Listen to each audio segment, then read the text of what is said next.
There's a lot of great technology out there, says Miles Kirby. But there is still a valley of death in terms of how you build a business around it. These days, we don't hear quite so much about UK tech businesses perishing in the so-called Valley of Death, a funding desert that lies somewhere between very early-stage seed finance and later funding rounds.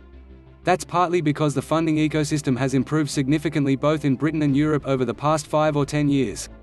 But despite investment in the UK tech sector continuing to rise year on year, even in the face of the COVID pandemic, good or even cutting-edge technology may not be enough to secure funding at Series A or beyond. Investors want to see tactics, strategies, and business plans that have the potential to scale. For many founders, getting the business plan right can prove as big a challenge as developing and proving their technologies.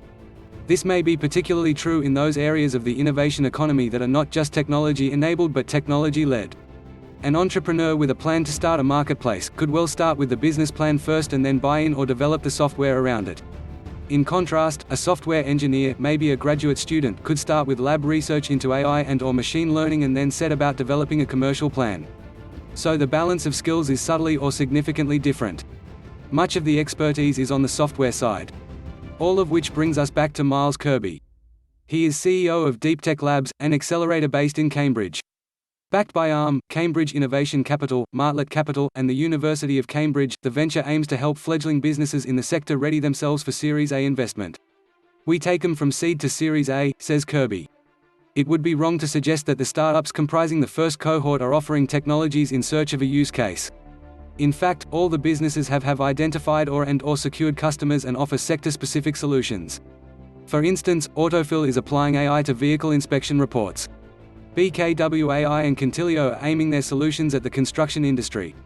CircuitMind offers an intelligent platform to underpin the creation of circuit boards. In other words, these are companies that have a clear focus on their respective markets and they've been selected on that basis.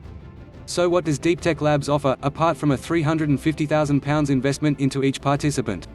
Kirby says the accelerator has been looking for great entrepreneurs, who nonetheless recognize that they have something to learn. Some CEOs feel they already know all the answers, that's fine, but they are probably not right for the program, he says.